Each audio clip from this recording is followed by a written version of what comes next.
Welcome to the Recommended Daily Value Podcast, your daily dose into the health and wellness world. Welcome back to the Recommended Daily Value Podcast, brought to you by Umzu. I'm your host, Tyler Woodward, and today we're going to be talking about 3 things you should be doing to strengthen your bones. So the first thing that you can do in order to strengthen your bones is to eat some dairy for highly bioavailable calcium. While many foods are rich in calcium, as humans, we're not able to absorb them all equally as well. For instance, many plants have a lot of calcium in them, but also contains high amount of phytic and oxalic acid, which bind to calcium and decrease our ability to absorb them.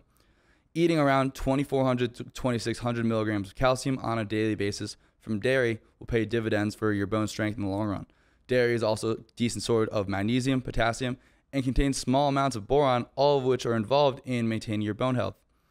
If you have trouble with dairy from cows, you might try sheep or goat dairy, which many people find easier to digest. Next up, we've got resistance training, like weightlifting. We've all heard the old adage, if you don't use it, you lose it, which perfectly applies here. Basically, by loading up your muscles, joints, and bones with an external load or weight, it places a stress on your body that your body adapts to over time, resulting in increased muscle mass and bone density. It's for the same reason that astronauts lose significant bone density when in space. Without the constant stress of gravity, their bones don't need to resist as much force, so they start to break down over time. So resistance training 2 to 3 times a week will help to improve your bone health and will help you build some muscle as well, which has a list of benefits in and of itself. Finally, we need to make sure we're not deficient in the vitamins K and D. Vitamin D helps your body absorb calcium, while K is going to put it in the right places in your bones and not in your arteries.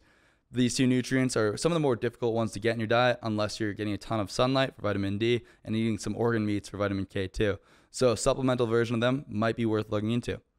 Well, that's it for this episode. If you like this episode, make sure to hit that subscribe button and share with a friend. And until next time, be good. And just a reminder that these opinions are my own, based on my own research and experiences, and are not medical advice.